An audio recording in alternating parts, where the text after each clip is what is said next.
So when you talk about health, you're talking about a complete physical, mental, and social well-being. And it is not because you think that's not disease and you think that's not infirmity, because those things may be there and you may not know that you have them.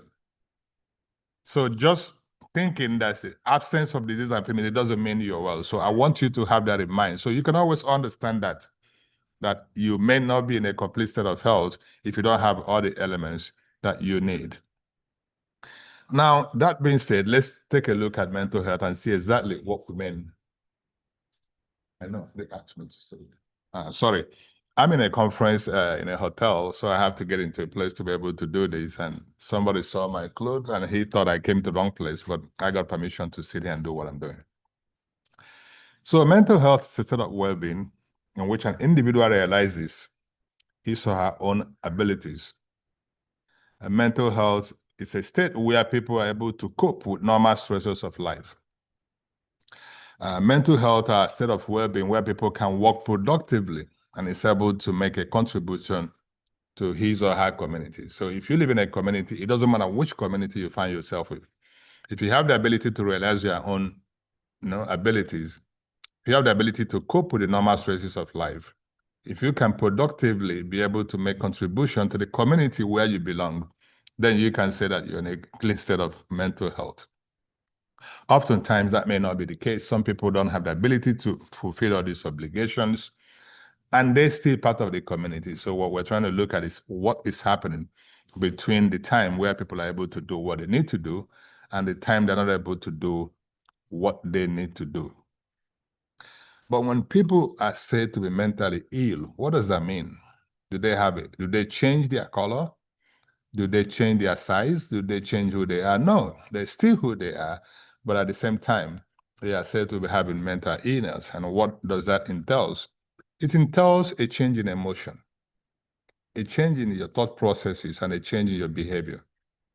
When you sit down and you start feeling that your emotions are changing, and you start feeling that your behaviors are changing and your thinking thought processes are changing, or one or either of all these, then something is not right.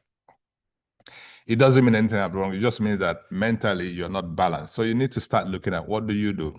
What are you supposed to do? What am I not doing right? And what should I know? Who should I talk to? So you can be able to balance yourself back and get to the level where you can function exactly. Now let's look at some common presentations of mental illness, what they look like. Excessive sadness. When somebody is always constantly sad, that person may be having some sort, one form or the other, of mental health. Now, if you look at sadness, that's in one extreme. But then the other side, when you're happy, you think everything is working well for the guy. No. When happiness is excessive as well, a person is instead of some kind of mental illness. So you must have to create a balance. Being sad doesn't make you mentally ill. Being happy doesn't make you mentally ill. But when it's excessive, when it goes to the extreme, whether on the left or on the right, then that's need for you to start asking questions and start saying, what am I going to do? And how do I get myself balanced? When you're not able to sleep at night, you go in the bed, you lie down in the bed, you're looking at the floor, you're thinking 100 miles per hour, you don't know what you're doing, then that's some level of inability to maintain a normal mental health. When you want to do something and you're thinking, you're not able to concentrate. These are things you normally do without bothering yourself. You sit down, you get it done, you're off. But this time when you sit down, you can't think, you can't focus, you don't know which way you're going. Thought processes keep running around.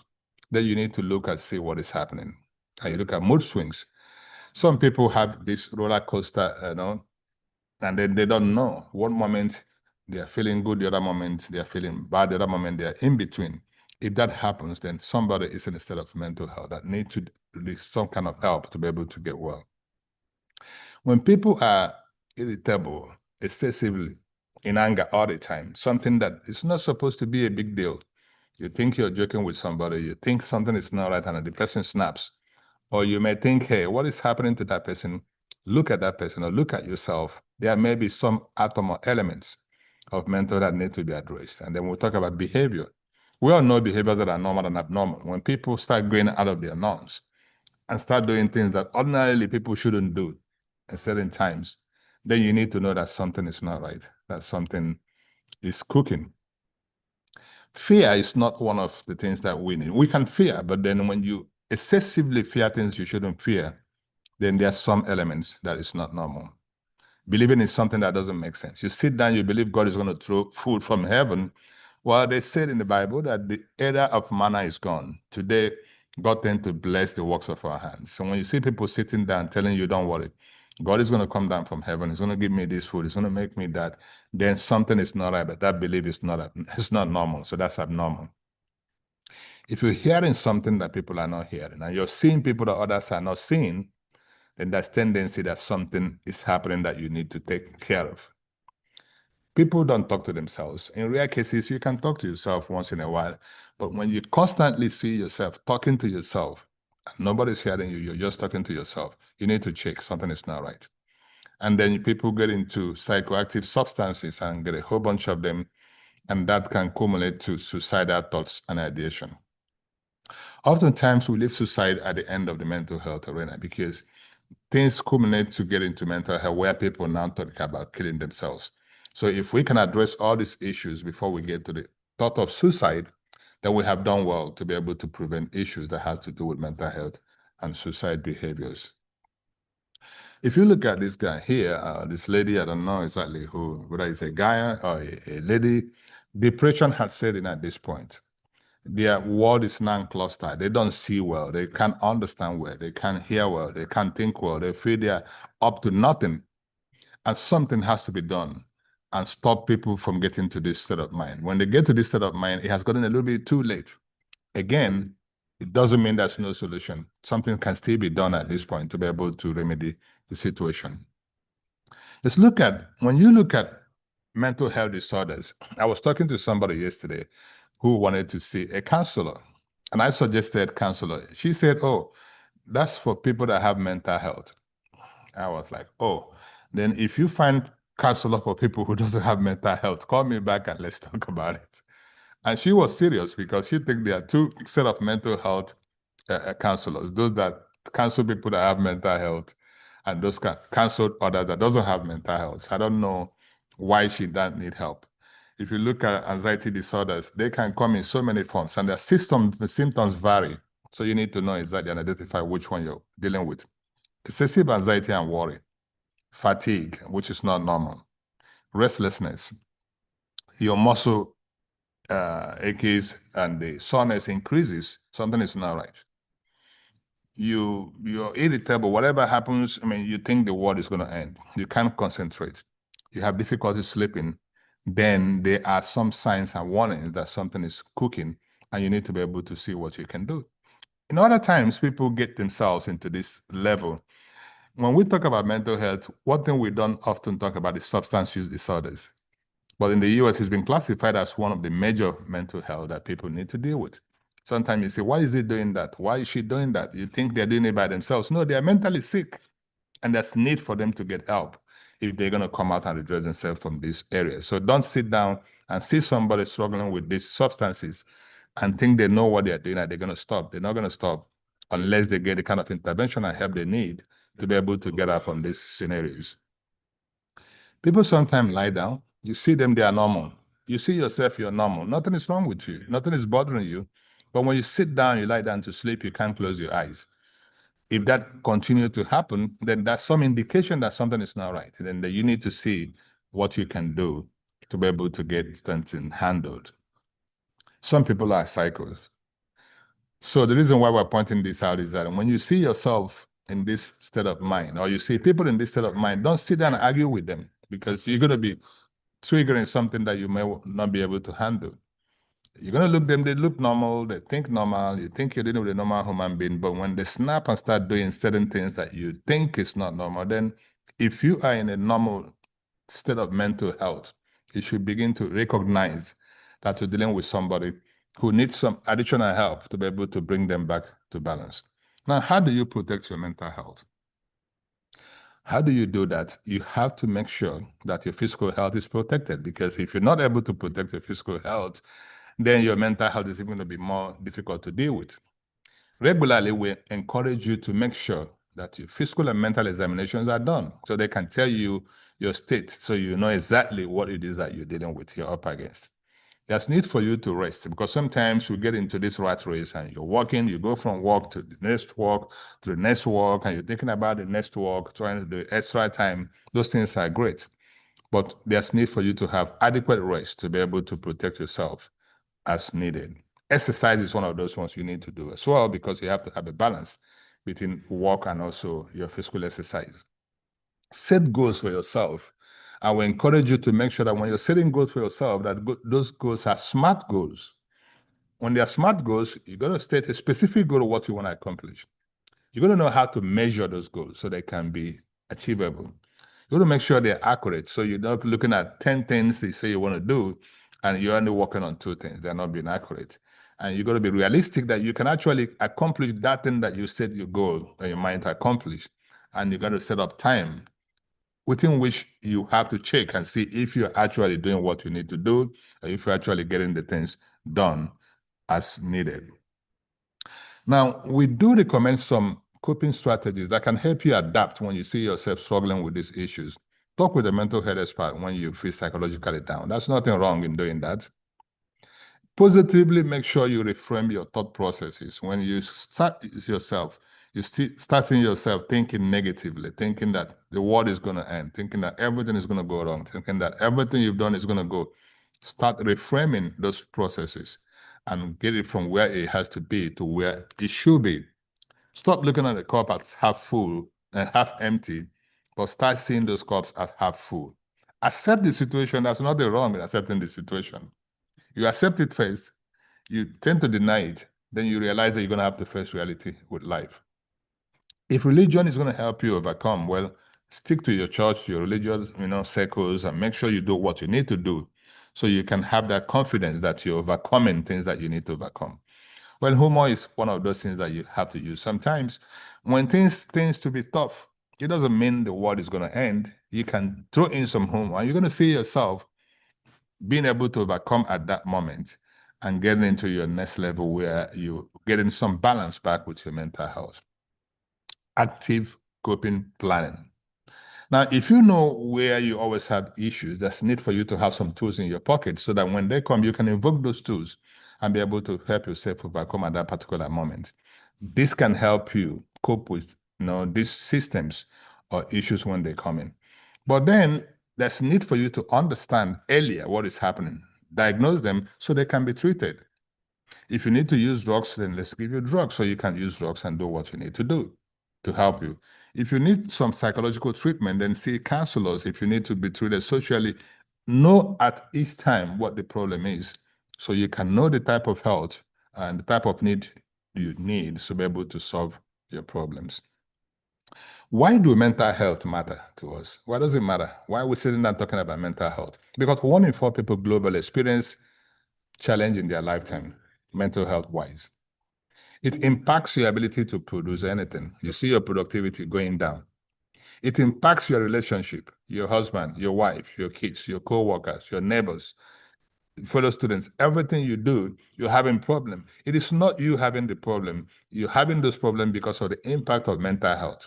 And even your physical well-being is jeopardized when mental health kicks in.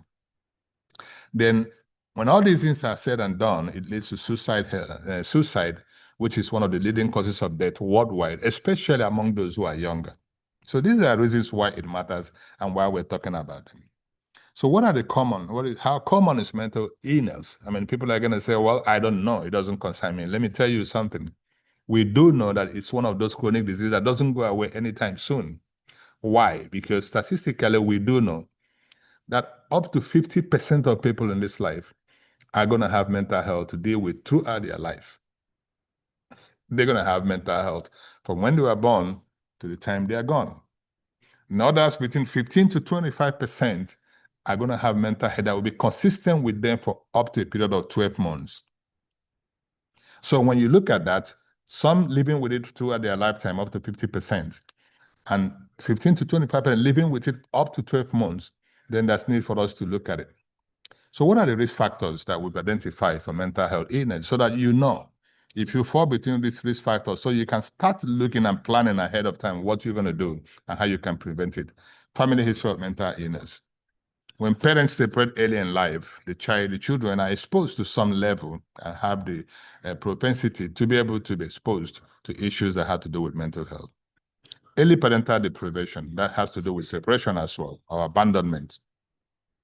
Dysfunctional family systems, history of abuse, whether it's physical abuse, whether it's sexual abuse, emotional abuse, all this can predispose somebody as a risk factor for mental health. If your role changes, your role status changes, then it comes with a lot of stress, and that may be some level of exposure to issues that deal with mental health. Responsibilities, when it's increased, it can drive you crazy because you don't know how to manage them. Relationship problems are often what we deal with in the US. Husband and wife relationship, divorce relationship, this relationship, that relationship, they are very tough.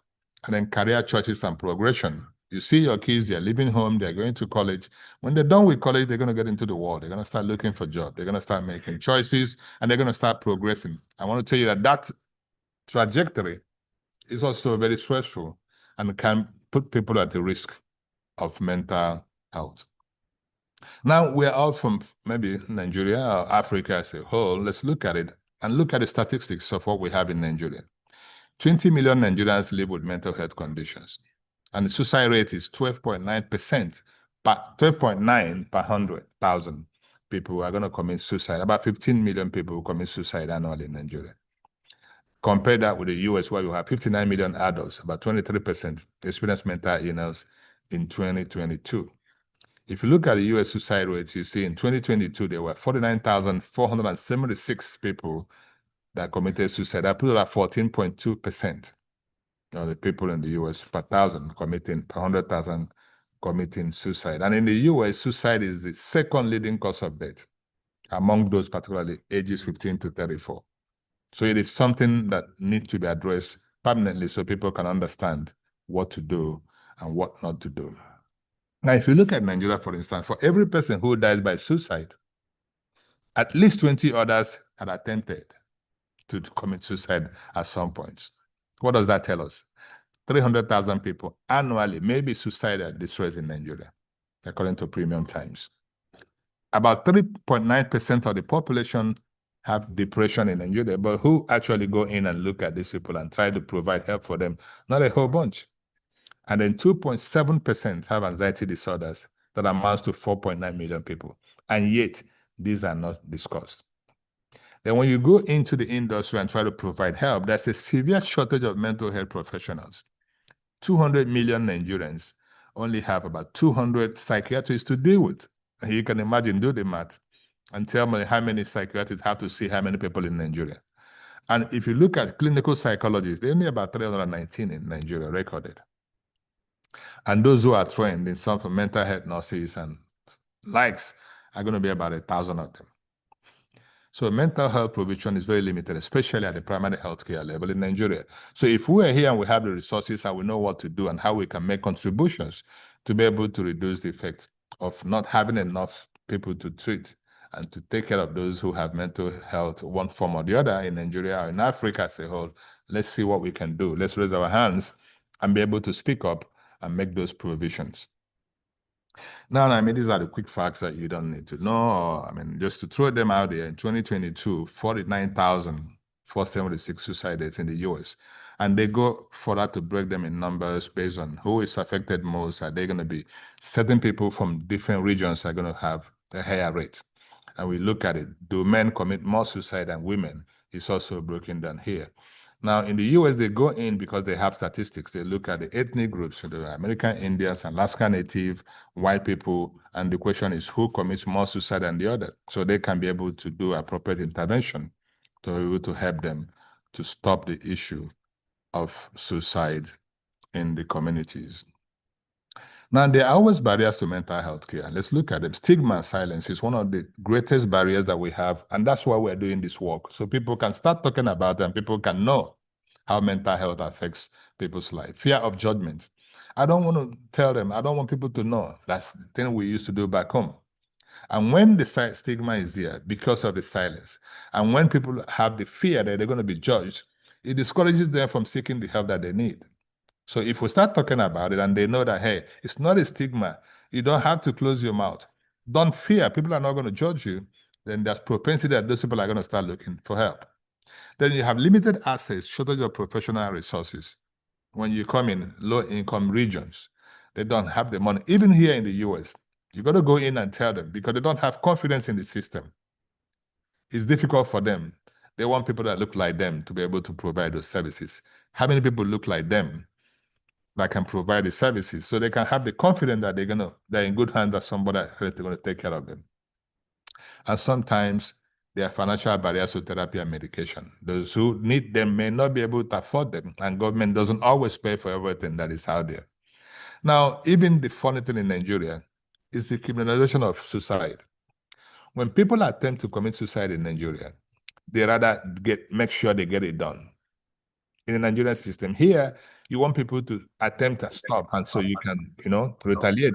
But in Nigeria, you have to make sure you die, because if you don't die, you're going to be in prison for trying to commit suicide. Why?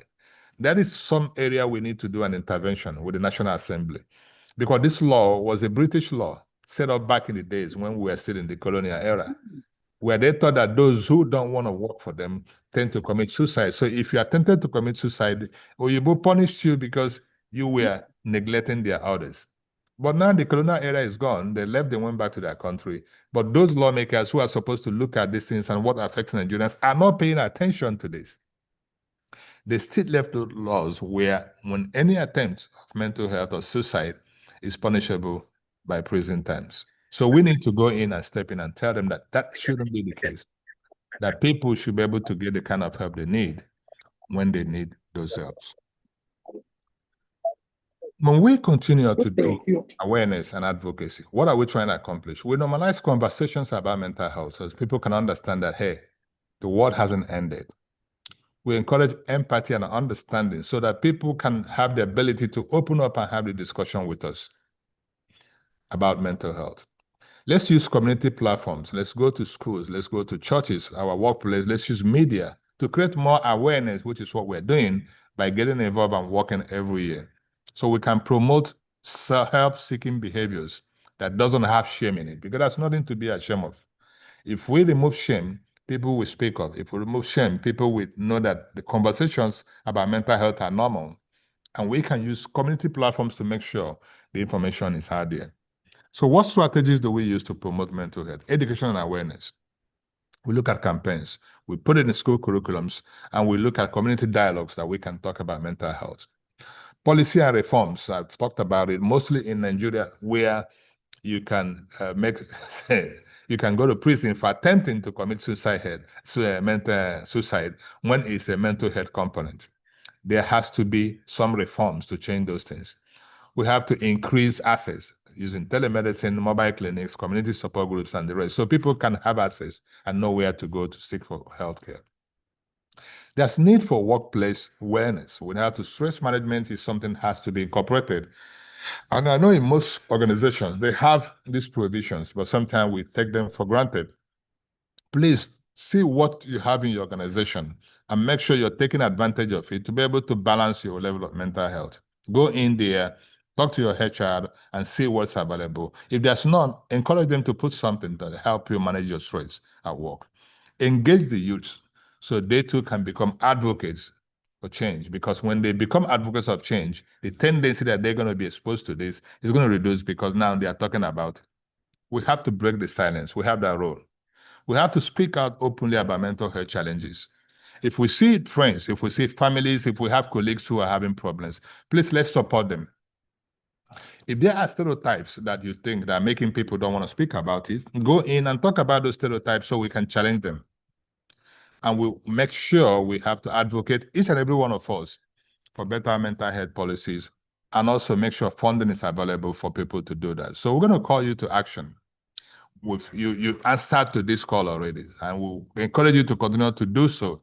Join the movement to end the stigma about mental health. Support mental health initiatives in your communities. Share resources and encourage open dialogue. If we come together and we continue to work together, we can break the silence and we can promote mental health for all. Now, before I leave you guys, if you feel something, if you see something, if you hear something that others can't see, that others can't hear, that others can feel, there's need for us to stop and start looking for a mental health expert, because there may be need that is out there that you don't know. And if you don't come in and take advantage of those needs, then nobody's going to help you. Well, I want to leave you with this. There is no health without mental health, so say the World Health Organization. So, gentlemen and ladies, I'm glad you guys were able to make it again this year. And this has become an annual event for Dr. Ruth. And I want to encourage each and every one of us to continue to push this issue of awareness so people can know that mental health conversations can be normal and that people don't have to fear to talk about mental health. It is our duty to be able to do that. If we don't educate them, they're still going to have that impression that, oh, I don't want to identify with issues that has to do with mental health. But when there is help and when they can actually get the help they need, then why not talk about mental health?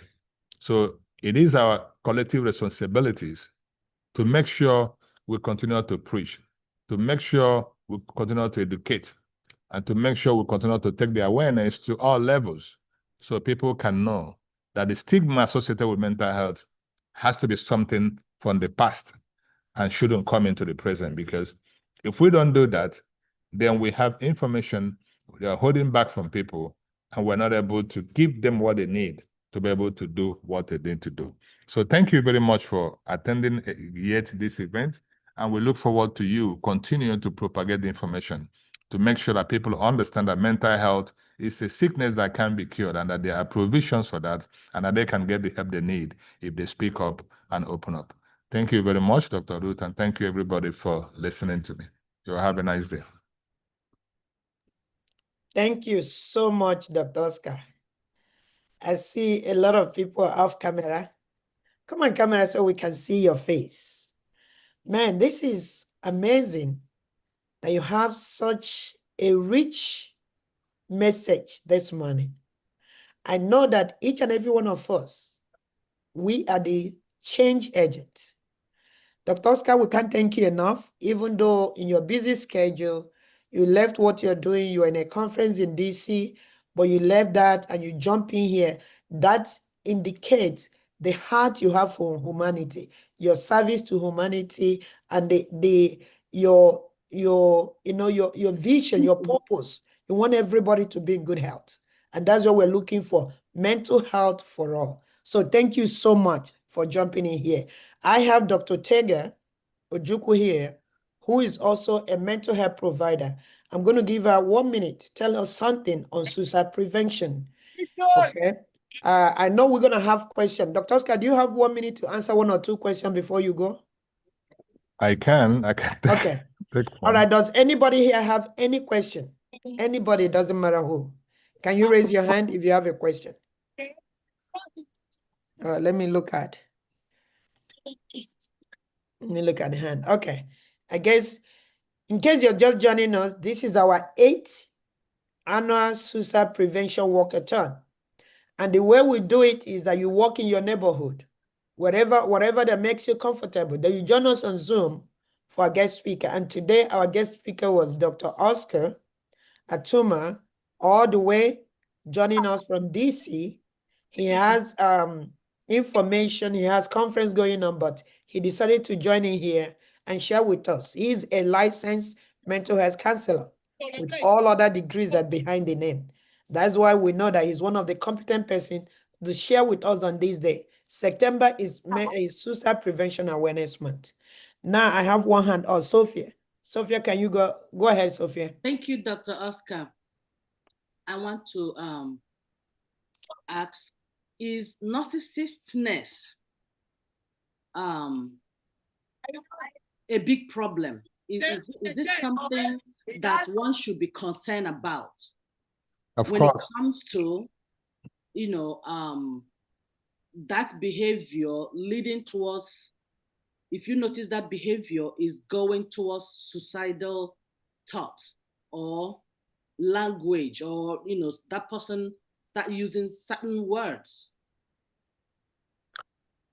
How you treat that person as a narcissist, or put more interest? Well, these are indicators. If you see some indicators that something is not right, then that person needs some help. And it doesn't matter which one. Narcissism is not just the only one. There's so many other things that is involved. But the need for us to understand these indicators, what we are speaking about, what we are talking about, is the reason why we come together to say, what are those things that can trigger people to get to that level of action?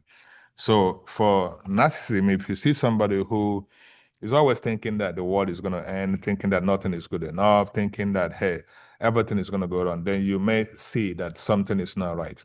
And you can help them to get the kind of help they need, because there are people who can talk to them and try to retrieve their mind and try to change their processes. But then you have to identify them first before you can treat them.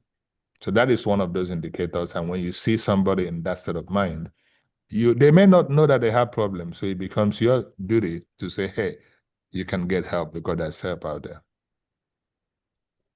Thank you, sir. Thank you. Thank you. Thank you, Dr. Oscar. All right, thank you. I think Dr. Oscar, at this time we can let you go. Thank you so much. We appreciate you. We appreciate you. We don't take it for granted. Now I call on Dr. Teger. Thank you, Dr. Teger, all the way from Florida, for jumping in here. As a mental health psych nurse practitioner, I know you have seen this more often than anybody else. What word do you have for us today as we commiserate the Suicide Prevention Awareness Month? You're muted.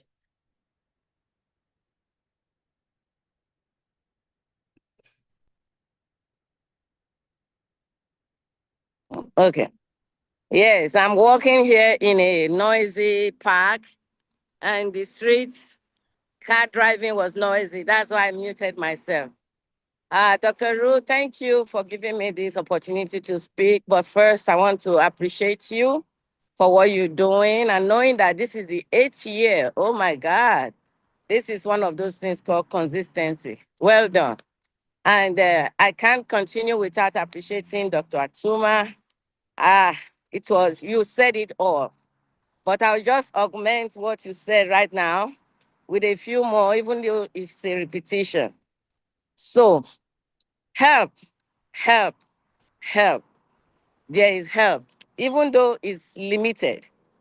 But it first has to start with awareness of what has changed about you, and then that intentionality of asking for help also.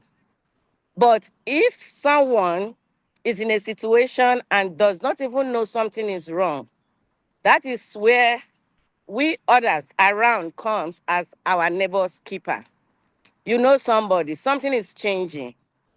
Ask God, how can I approach talking to this person to make sense? And we have resources generally. You don't have to be a mental health personnel to know the number for Suicide and Crisis Helpline, 988. If that is far-fetched, call 911. Every line is working for the good of every mental health victim. So, beginning with the family level, it has to start with communication, because often the situation we find ourselves begins with assumption. We're assuming this person is thinking this about me. I'm assuming you are thinking that about that. So communication can clear the path from the buildup of what can consequently lead to mental health disturbances. So I would just want to say this forum is just like the beginning. And like Dr. Oscar said, we should help each other. We should be called to action to see what we can do, especially identifying resources for whoever we think is in crisis. So I don't know if this is sufficient, but yes, Dr. Oscar said it all. Thank you, Dr. Oscar. Thank you, Dr. Ruth. Thank you so much for everyone that jumped in here today. Yes, this is our 8th suicide prevention walkathon. And this is so dear to me because there's nobody else that can do it except us. It dawned on me when I look at the data that one suicide occurs every 11 seconds. Mm. I want you to count how many seconds that we be here. Hello. Okay. I want you to count how many seconds you're here right now. We started at 7, we're about to close. How many people that could have died by suicide? It could be your family member. But if you can let them know there is hope, there is help. One thing that I've looked at is the role of finance in suicide. And I find that whenever the market is on the down spiral process, there's tendency for people because their hopes are shattered. So one of the things we can do based on what Dr. Oscar said and what I know and evidence shows is empower yourself. One thing you must, sometimes when we talk about this, we try to push it very far away from somebody. No, it's time for self-reflection. Empower yourself. Empower the people around you. Know the language that you use. The language you use matters. Tell yourself, yes, I can do it. Yes, I can do it. Yes, I am the winner. I'm not the loser. Yes, I'm the success and not the failure. And we too, the parents, the community members, our neighbors, our church members should begin to know the language we use because our brain matters a lot. What you feed this brain matters what they process. Okay? Remember our outcomes. I tell people mental health is what? Is what you think first. From your thinking, you feel it. From your feeling, you act. Unfortunately, the only area me and you see is the action part. The thinking and the feeling, we have no clue what is going on there. But what happens in our environment feed our thinking, feed our feeling. So we encourage each and every one of us, if we're going to stop suicide in our community, if we're going to reduce mental health breakdown, we should look at what are we saying? What are you saying to yourself? What are you saying to the people around you? What are you saying to your children? I know sometimes the children can make you angry, but that is the last thing you can ever open your mind and say, you cannot amount to nothing. Do you know how powerful that word is? Mm-hmm. I know you cannot amount to nothing. I know you're like your mother. I know like your give me a second.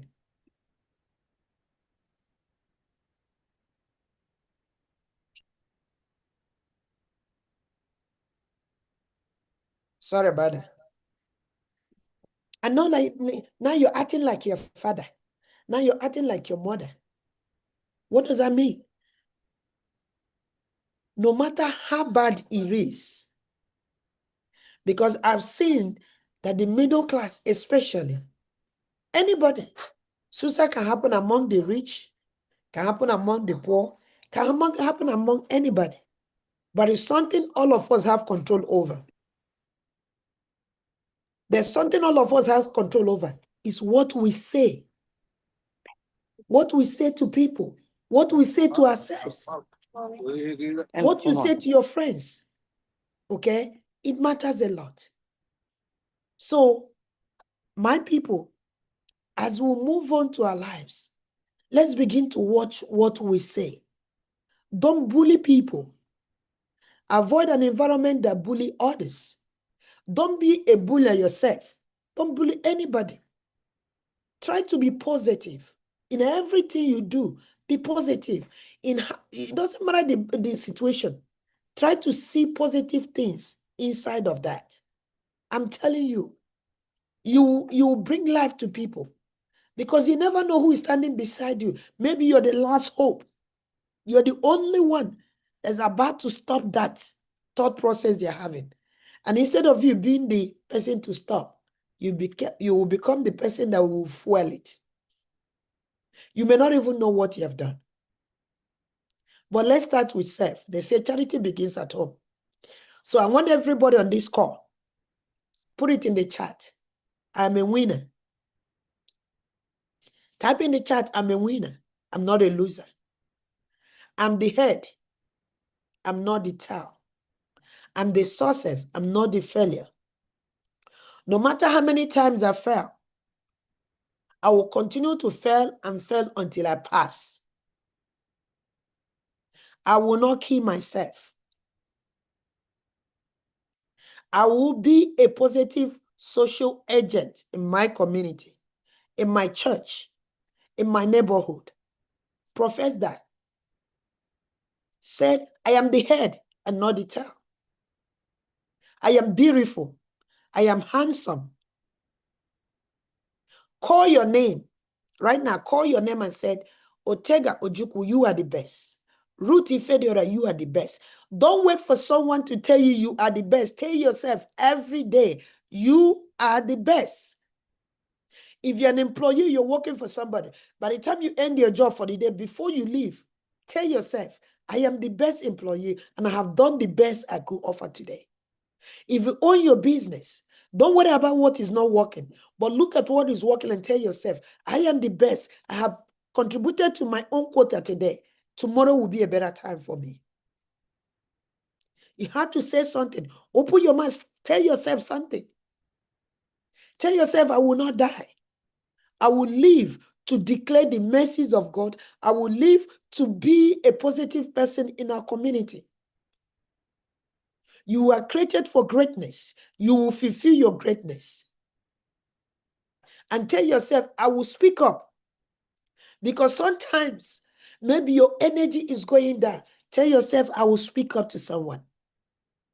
Some people are so secretive. Let me tell you, if you're going to win, there is nobody that's not going through something. Don't be secretive of your life. Because the reason is that the day you die, your story will be told by someone else who did not know about you. So it's time for you to tell your own story while you are alive. Tell the story how you want people to remember you. Tell the story how you want it, if possible. Put it on paper. Tell yourself, I'm a high performer. I will always win. Even though, most people have think that failure is opposite of success. No, my people. Failure is your pathway to success. That is why you see a lot of people graduate from school. They are not fulfilled. Rather, they will work for those who do what? Who failed. They fell and fell and fell out of the school. You know what they do? They went to the street to learn. Don't insist that your daughter must come back from college with 100%. Your son must come back from college with 100%. If they get 100%, excellent. But if they didn't get 100%, my people, when you go to Walmart, have you seen any aisle of Walmart that said this is for those that have A, this is for those that have B, this is for those that have C? Everybody shop in the same place. You're driving on the road. Everybody drives the same road. There's no road for those who have A's and those who have D and F. When you go to look for a job, everybody gets a job. Whether you schooled in a college, Harvard, or whether you school in my village, Iberenta, where I went to school, guess what? I'm able to sit down on the same table with those that went to Harvard to do the same work. Let us not trigger our own stress because you want to answer a name, you want to prove a point. To who? Nobody. So don't suffer yourself. Be the best version of yourself. Love yourself. Love what you see in the mirror. Love what you see in the mirror. You wake up every morning, you say, I am the best. You tell yourself, nobody is like me, and that is the truth. You can never find anybody that's like you. They can either be above you or below you. No one is like you. That is the truth. Is you or nobody. Nobody is like you. You might see some pictures. You might see some pictures and say, oh, Dr. Tega, I saw somebody that looks like you. He's like, but that's not Dr. Tega. As long as this earth remains, there's only going to be one Dr. Tego Juku on earth. There'll be no two. If you know there's only going to be one Dr. Juku on earth, Dr. Tego Juku on earth, why don't you live and know that you have to live the best of your version? If today is the last day for you, what is that you're going to leave behind? So you're so precious. We love you. We want you to be here. We want you to be here for us. We want to be here for ourselves. We want to be here for our community. Please do not kill yourself. And at this moment, we're going to take a moment of silence for everyone who have passed away, who have died by suicide. A moment of silence.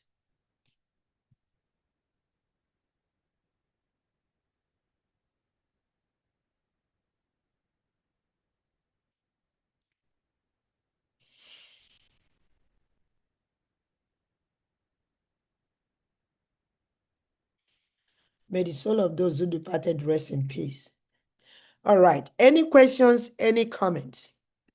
I want to appreciate all these 60-something people that joined this walkathon today and joined this call. I want to appreciate all of you that are in the same hotel where I am, and they wake up to work with us. That is amazing. I want to say thank you so much for joining us. We do this every year. September, we do Suicide Walkathon, and we encourage you to join us from any angle where you are, because we want anyone to participate. And May, we engage in mental health symposium. And we encourage you, if you want to participate with us, feel free to reach out. We like to have planners. We like to have people with ideas and all that. Just bring ideas, whatever we can do to help. And if you want us to come and speak to your group, to your church, to your organization, whether you are here in America, anywhere in the world, thank God for technology.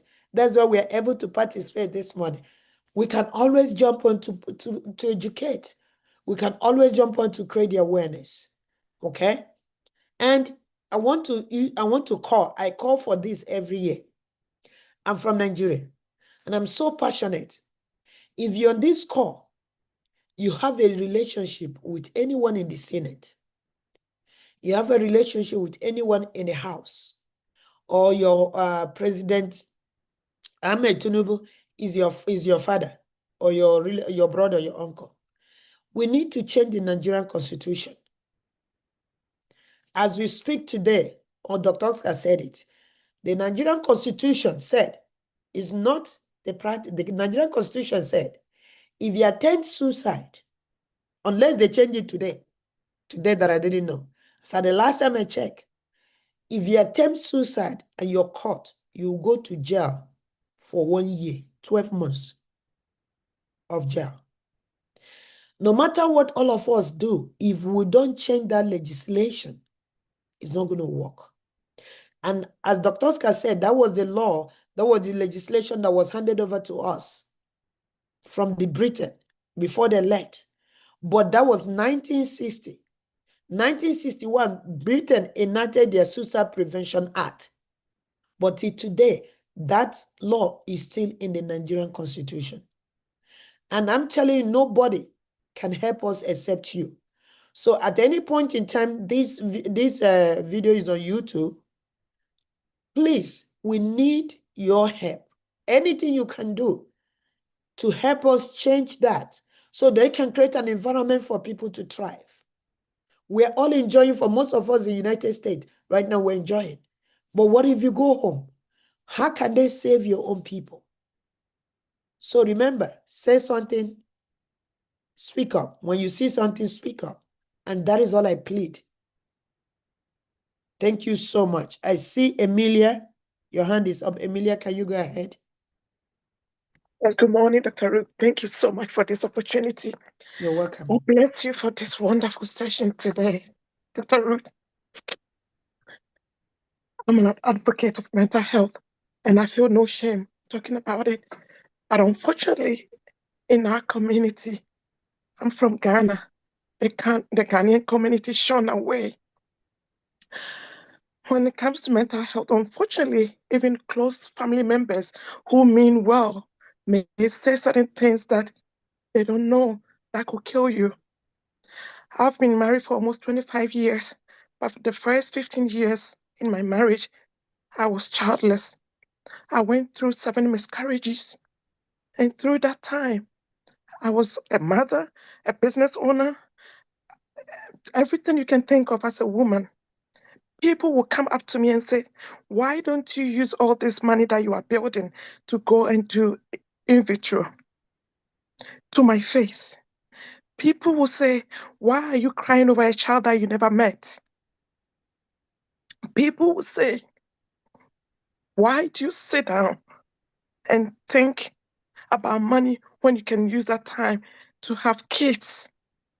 And family members who could have supported unknowingly were using words like, God has blessed you with everything a woman can have, a good marriage, a good business. You are in America, you have your own businesses, and you are still worrying about crying over little things.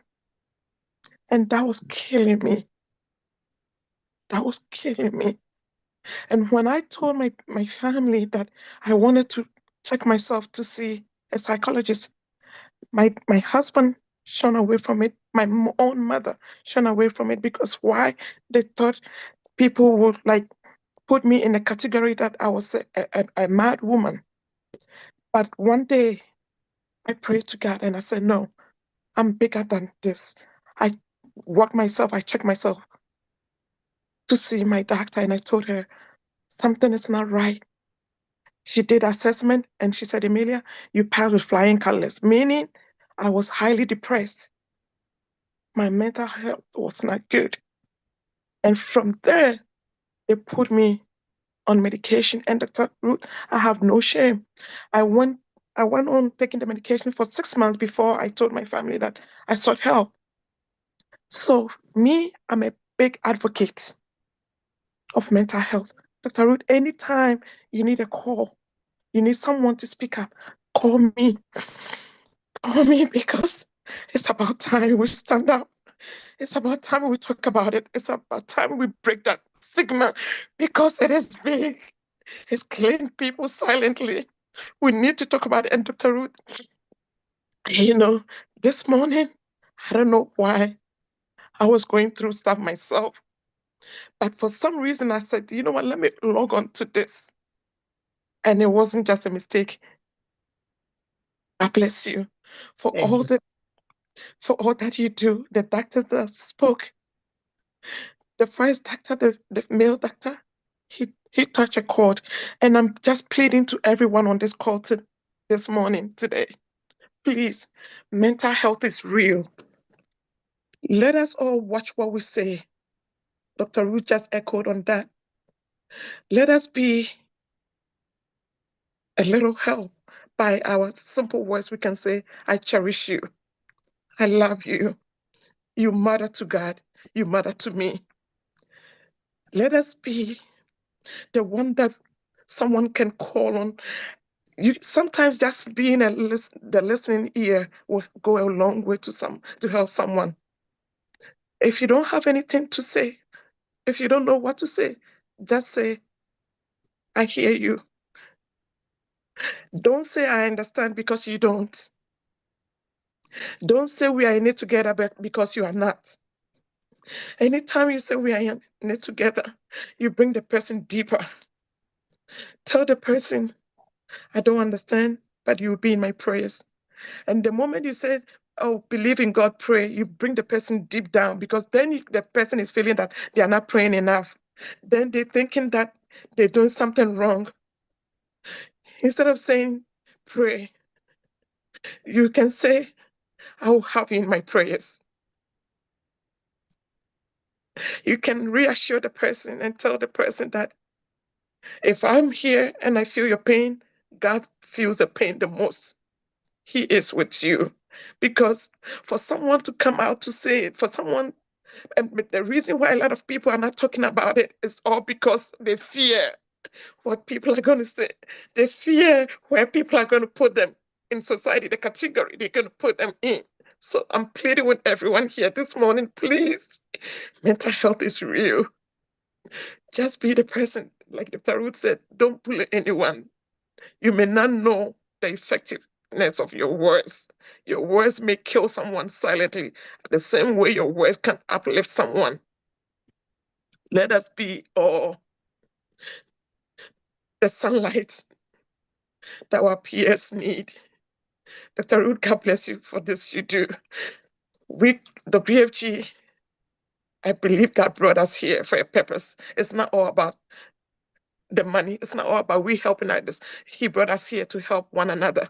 So thank you, Dr. Ruth. God bless you. Thank you all for listening. Thank you so much for sharing. Miss Emilia, you don't know how that matters the most to everyone listening or that will watch this video later at any point in time. I really appreciate you. This is what we call consumer's perspective, and she shared it on her own. Thank you for standing up for yourself. Guys, do you know you don't have to be sick to see a psychologist? You don't have to be sick. I will repeat that. You don't have to be sick to see a psychologist. See a pastor and also see a psychologist. I will repeat that. See a pastor and do what? And see a psychologist. If you're around a place where people cannot support you, I know it's not going to be easy, but you have to pull through. You have to stand up for yourself. She stood up for herself, and today she's an advocate to others. And that's why I like to say these 4 things. Mental health is achievable. Mental illnesses are treatable. Suicide is preventable. And recovery is possible. Do not allow shame, stigma, or any of those limiting beliefs to stop you. Those limiting beliefs came from our environment. It came from the people we hang out with. It came from the thought process that got in. Miss Emilia did it. Can you do the same? Don't allow it to stop you. In fact, today, Miss Emilia just crowned this 2025 Suicide Walkathon with a message for everyone. Mental health illnesses are treatable. Recovery is possible. And did you see that your own people can be a stumbling block? Your family, the people you trusted the most could be the one to stop you because they don't know the pain you feel in the heart. They don't know the pain, the agony that's going through. And the system stopped us from speaking up. My people, speak up. Speak up and deliver yourself. Do not die. That is why I encourage everyone today to know what they call safety plan. You have to have safety plan for yourself. What is your safety plan? You have to have safety plan for yourself. Okay? You have to write it down, especially if you have gone through any of those things that Dr. Oscar shared. Okay? You can download them. If you have any thought of hurting yourself, okay, there are a few things you have to do. I'm going to share it. Okay? Look at this. This is just a tool, a safety plan tool that you can download. He said, warning signs. Write those things down that you're thinking.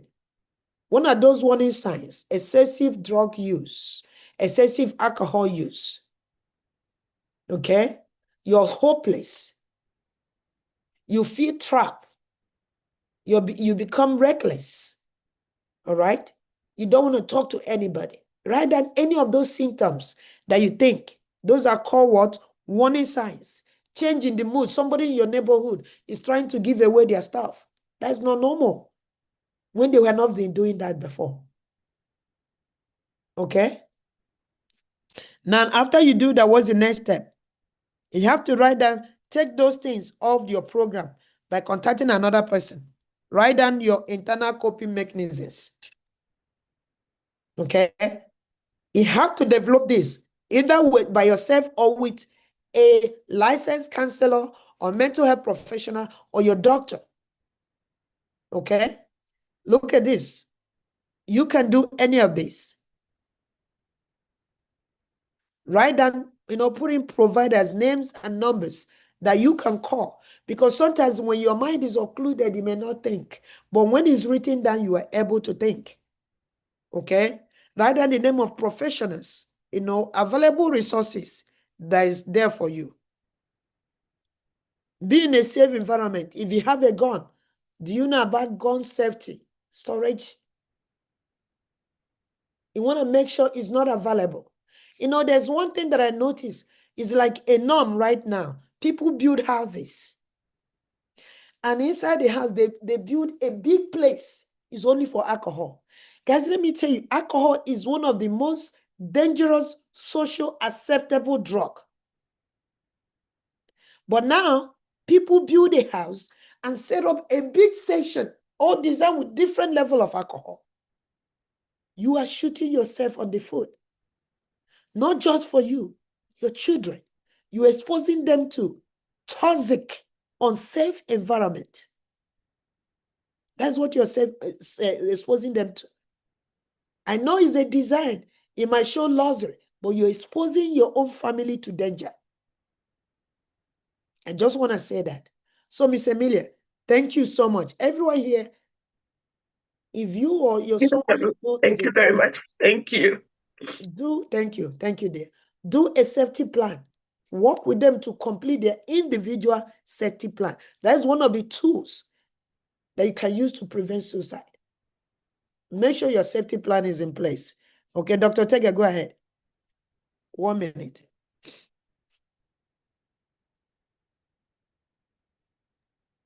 Okay. I just wanted to add that there is the National Alliance for Mental Illness, NAMI, is nationwide. Anybody can take note of this, give it to each other. They have very good programs at different levels.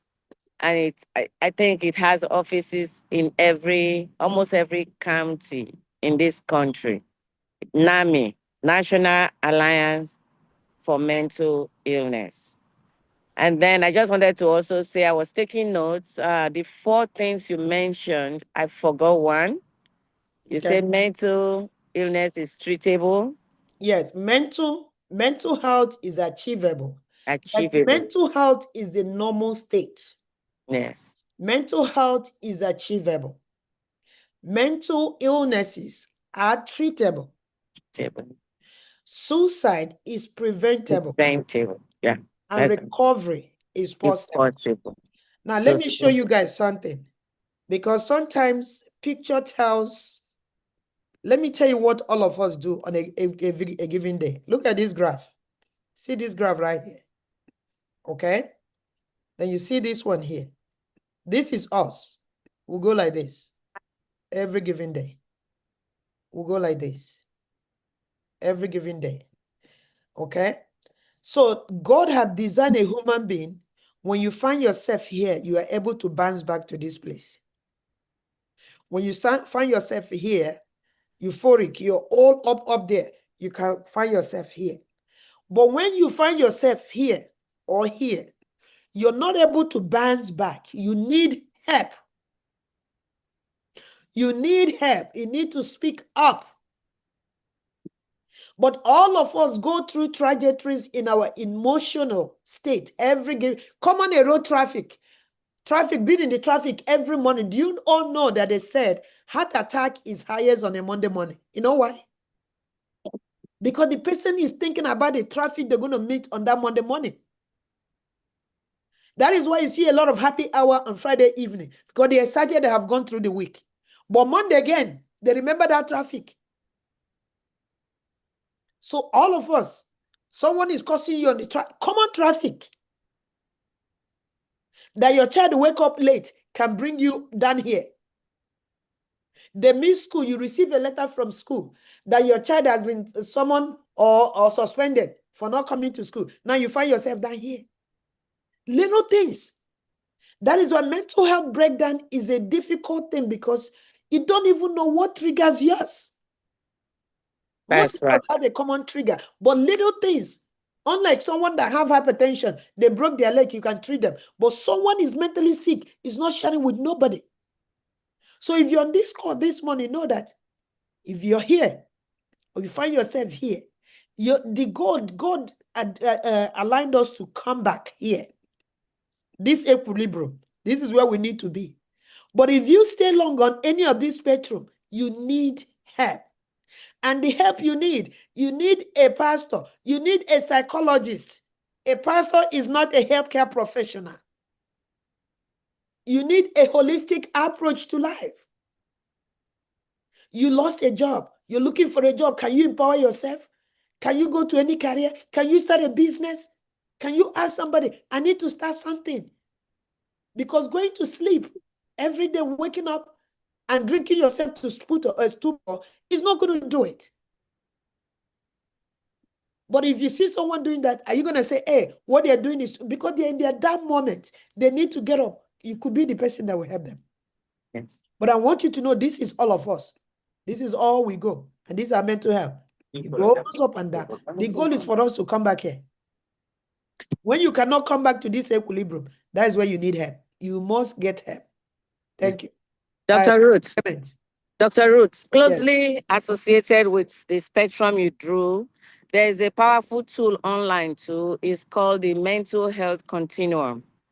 It is also accompanied with what you should do when you find yourself at every level of that spectrum. So everybody can take note of that name too, Mental Health Continuum. It shows how it goes from one end to the other and the various things you should do when you are in each of them. And the funny thing is, it's not funny. The fact is that everybody falls somewhere in that spectrum. So let's see, get help, knowing what to do at each stage. It's called the Mental Health Continuum. Thank you. Thank you. Mr. Clement, go ahead. Okay. Good morning, everyone. Good morning, sir. So where are you calling in from? I am in Houston. Okay. Thank you so much, Ma. I have listened to you since the last about 1 month now that I got connected to WFG. It's been phenomenal, really.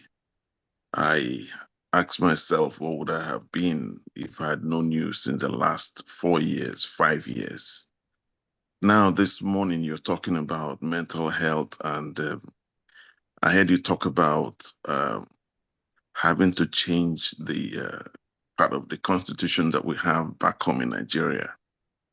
And since you mentioned that, I've been listening, I've been thinking, which divide do we have to reduce the fraction, looking at the fact that the people that you have at the National Assembly or the Senate or wherever, these same people are the people that are thriving on the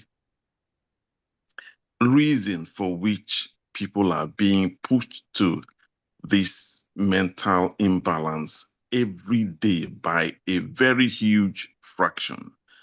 Now, if I call one person now or two persons, if I say, okay, let's take it from the states, because if you begin to go to national level, somehow, you begin to hit, brick walls.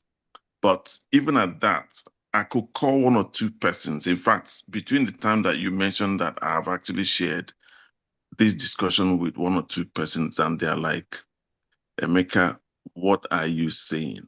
These people, or we here, this is part of our business. we are politicians, we're not business people. Now, from politicians, we've become business people, and this is where we earn our living. So if you're telling us to come and change your constitution, what are you saying? Recently, a child has been under so much pressure just because she came out to say, oh, my government is bad.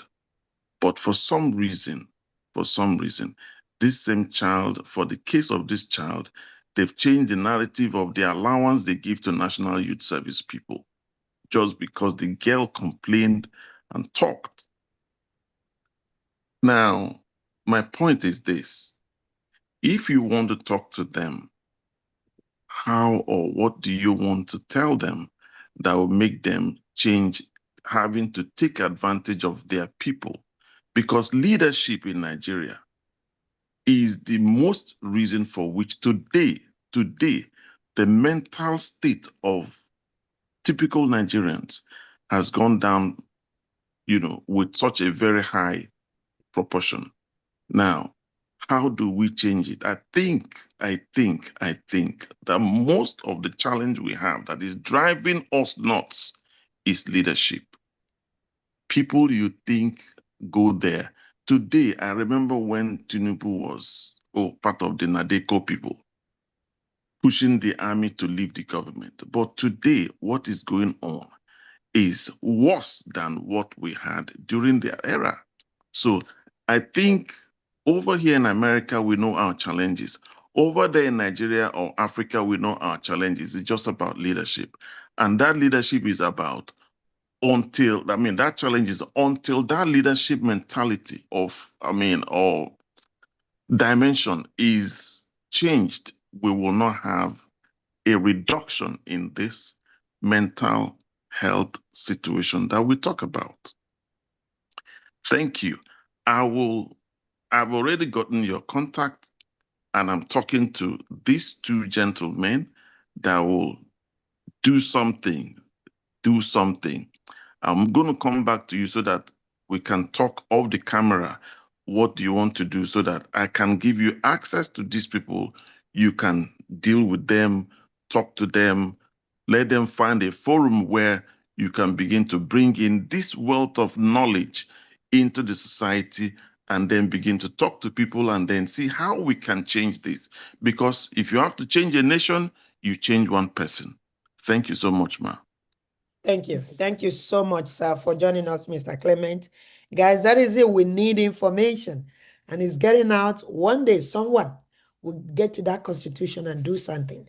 And it's only us who have lived overseas, we now see something to compare that can be able to say, hey, this is what happened, this is what we can do, and this is how we can help.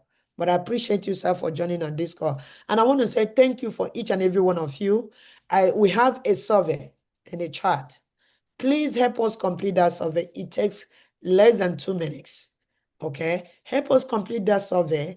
And there's a comment section in that survey. If you want to help us participate, if you want to participate in our movement, we are Comfort Foundation. Our goal is to promote mental health, prevent, be a change agent for suicide prevention, and alleviate poverty in our community.